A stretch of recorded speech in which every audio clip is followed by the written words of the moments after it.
ৰাতিপুৱা ওলাই গ'লোঁ ডিমাপুৰৰ যাত্ৰাত যাম বুলি। হেল্ল' এভৰিৱান, ইটছ মি আফচানা। যিহেতু আমি ট্ৰেইনেৰে যাম, তো ৰাতিপুৱা ওলাই গ'লোঁ। যিহেতু ট্ৰেইন আছে 7টাত, তো আমি 7টাৰ আগতে ঘৰৰ পৰা ওলাই গৈছোঁ। আৰু এতিয়া মেছেজ হৈছে যে না, ঠাণ্ডা ছিজন আহি গ'ল বুলি।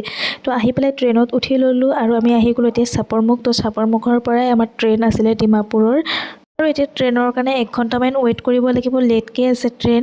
তাৰপিছত দেখা পালোঁ ট্ৰেইনত যিহেতু আমাৰ ছিট পালোঁ, তো দুয়োগৰাকী ব্যক্তিৰ মাজত ছিট লৈ ইমানেই কাজিয়া। এনেকুৱা কাজিয়া কোনে কোনে দেখিছে কমেণ্ট কৰি জনাব।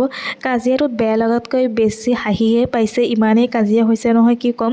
সেইখিনি বাৰু মই এড কৰা নাই ভিডিঅ'খিনি। আৰু ডিমাপুৰ আহি পেলাই পাই গ'লোঁ। তো এতিয়া মজাৰ ব্লগ দেখা পাব। ব্লগ চাব হ'লে মোৰ পেজটো ফ'ল' কৰি ল'ব। আৰু ইয়াৰ পৰা আমি কিবা নাস্তা লৈ ল'লোঁ আৰু লাঞ্চৰ টাইম হৈ গ'ল, তো আমি লাঞ্চো কৰি ল'লোঁ। লাঞ্চ কৰাৰ পাছতে ড্ৰেগন ফ্ৰুট দিছে। তো তেনেকৈ মই খোৱাৰ পাছত মই এটা হেক ট্ৰাই কৰিছোঁ। যিহেতু মোবাইলত দেখা পাওঁ ন, কালাৰ হয়নে নহয়, একদম পূৰা ফ্লপ গৈছে। মিছা দেখাই চব, বৰ বেছি কালাৰ হোৱা নাই, অলপকৈ হৈছে। তো এতিয়া আপোনালোকক দেখাম যিখন বিল্ডিঙত আমি আছোঁ তাৰ ওপৰৰ পৰা ভিউখন কিমান ধুনীয়া লাগে। সেইটো জুম কৰি দিয়াৰ বাবে কোৱালিটিটো অলপ বেয়া হৈ গ'ল। আচলতে মই ভ্লগৰ পৰা এইখিনি ভিডিঅ' জুম কৰি দিছোঁ। মই ভ্লগ মিনি ভ্লগৰ কাৰণে শ্বুট কৰিব পাহৰিয়ে থাকিলোঁ। আৰু যদি মোৰ লং ভ্লগবোৰ চাব বিচাৰে তেনেহ'লে LS আফচানা মোৰ ইউটিউব চেনেল, তো মোৰ ইনষ্টাগ্ৰামৰ বায়'ত লিংক দি আছে। তো আজি দিনটো এনেকৈ পাৰ কৰিলোঁ। আজি আহিছোঁ পিছে, বাই।